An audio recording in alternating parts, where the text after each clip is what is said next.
মেঘ দেখলেই যেন ভয় এসে চেপে বসে মিরপুরে। মূলত কল্যাণপুর খালের শাখা উমচ্চা দখল দূষণের মাসুল দিচ্ছেন তারা। যতদূর চোখ যায় নানা কৌশলে দখলের প্রমাণ মিলে ছোট্ট এই খালে। রাজুককে ফাঁকি দিয়া তারা একটা কলাম দুইটা কলাম বাড়াই নিয়ে এসে বলছে খালের জায়গার উপর। চোখের সামনে এমন অবস্থা দেখেও দখলদারদের নাম নিতেও যেন ভয়। জমি মালিকগুলো অলিমিয়া কাউন্সিলরের বাবা কই বেকাটা আমরা তো কমু না। পিলার আছে 30 ফিট, এটার ভিতরে কিন্তু আমার কোনো স্থাপনা নেই। চলেন যাই, আমরা ওখানে যেতে পারি, যাই দেখান আমারে। আমি গেছি, চলেন আমিও যাই। আমার কাউন্সিলর যদি হয়, যদি প্রমাণ যদি অবশ্যই সে কাউন্সিলরের দায়িত্ব তাকে নিতে হবে।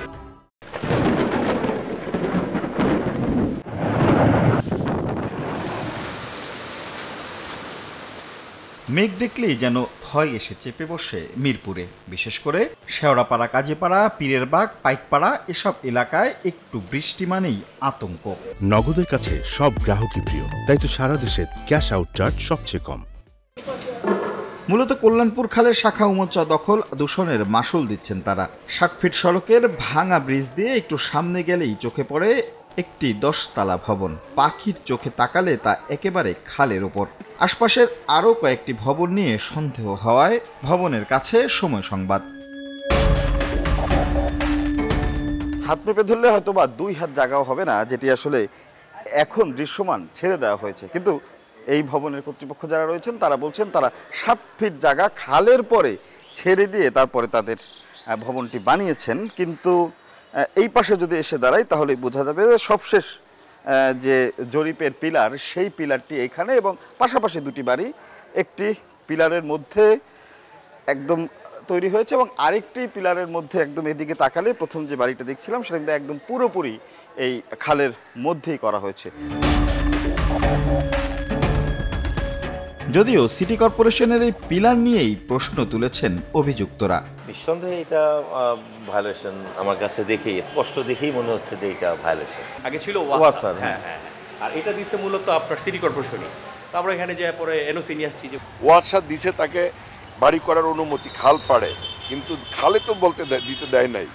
কিন্তু রাজুককে ফাঁকি দিয়া তারা একটা কলাম দুইটা কলাম বাড়াই নিয়ে এসে বলছে খালের জায়গার উপর। একটু সামনে গেলেই এক নির্মাণাধীন ভবনের এক পাশ যেন গলা চিপে ধরেছে এই খালের। তাদের দাবি 3 দশক আগের সীমানা আর রাজুকের অনুমোদিত নকশাই হচ্ছে বাড়ি। এখানে আমাদের সেই ধরনের লোকজন আছে যারা আমাদের সেই ধরনের কোনো প্রশ্নই ওঠে না। নগদের কাছে সব গ্রাহকই প্রিয়, তাই তো সারা দেশে ক্যাশ আউট চার্জ সবচেয়ে কম। যতদূর চোখ যায় নানা কৌশলে দখলের প্রমাণ মিলে ছোট্ট এই খালে।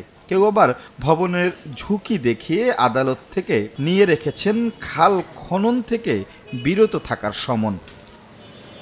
এই প্রান্তে এসে খালটা যেন ঠিক ড্রেনে রূপান্তরিত হয়েছে। ইচ্ছে করলে যখন পানি কম থাকে তখন লাফ দিয়ে এপার থেকে ওপার পার হওয়া যায়। এর মূল কারণ এই দুপাশে দুটি রিকশার গ্যারেজ। এক প্রভাবশালী ব্যক্তির সেই গ্যারেজটি হওয়ার কারণে তিনি সেখানে রিকশা প্রবেশের জন্য খাল ভরাট করে তৈরি করেছেন দুপাশে 2 লেনের দুটি সড়ক। চোখের সামনে এমন অবস্থা দেখেও দখলদারদের নাম নিতেও যেন ভয়। জানা গেল স্থানীয় কাউন্সিলরের পারিবারিক জমি এই এলাকা। তখন আর বুঝতে বাকি থাকে না কিছু। জমি মালিকগুলো অলিমিয়া কে কাউন্সিলরের বাবা ভরাট করছে, এটা কেউ কিছু কয় না? না, এটা কেউ কিছু বলে না। কই বেকাটা আমরা তো কমু না। তবে দখলের দায় নিতে নারাজ এই জনপ্রতিনিধি। পিলার আছে 30 ফিট, এটার ভিতরে কিন্তু আমার কোনো স্থাপনা নেই, আমার কোনো বাড়িও নাই, আমার কোনো ইয়ে নেই, সবই আছে 30 ফিটের বাহিরে। কল্যাণপুর খালের এই অংশের দখল দূষণ নিয়ে যত কথা, যত অভিযোগ সব যেন চাপা পড়ে যায় এই আনন্দবাজার কালভার্টের নিচে। কারণ এরপর থেকে এই খাল আর খাল নেই। খোদ সরকারি উদ্যোগেই কিন্তু এই খালটি সংকোচন করে সেখানে কিন্তু সুয়ারেজ ড্রেনেজ তৈরি করা হয়েছে এবং যার ফলে এই খালের অস্তিত্ব পুরোপুরি বিলীন হয়েছে। তাই এই জলাবদ্ধতার সমস্যার সমাধান নিয়ে কার কাছে যাওয়া উচিত বা কার কাছে গেলে সমাধান মিলবে, সেই প্রশ্নের উত্তরটা কিন্তু আর মেলানোই যাচ্ছে না। যতটুকু আছে সেটি রক্ষা হবে কিভাবে? নগর কর্তৃপক্ষ বলছেন সিএস খতিয়ান ধরেই চলছে সীমানা নির্ধারণ, উদ্ধার হবে সেভাবেই। এদিকে 90 দশকের সিটি জরিপ নিয়ে যারা জমি কিনেছেন সেক্ষেত্রে তাদের পড়তে হবে মহাবিপদে। তবে রাজুক বলছে যে জরিপেই হোক খাল ভরাট করে বাড়ি নির্মাণের অনুমতি দেয়নি রাজুক।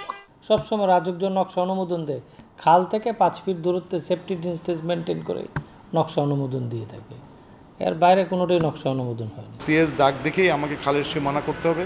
আজকে আমি যদি মহানগর জরিপ দিয়ে করি তাহলে ঢাকা শহরে কিন্তু বাঁচানো সম্ভব না জলাবদ্ধতা থেকে।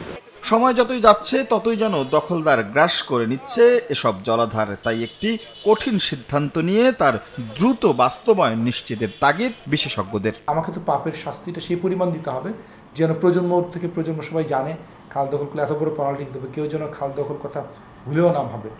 নগরবিদরা বলছেন, সিএস জরিপের পর সিটি জরিপ নিয়ে যে বিতর্ক হয়েছে তার দায় এড়াতে পারবে না রাষ্ট্র। এছাড়া উন্নয়নের নামে একের পর এক কালভার্ট আর খাল বদলে স্ট্রং ড্রেনেজের রূপ দেওয়ার দায় এড়াতে পারে না সরকার। রাশেদ লিমন, সময় সংবাদ, ঢাকা।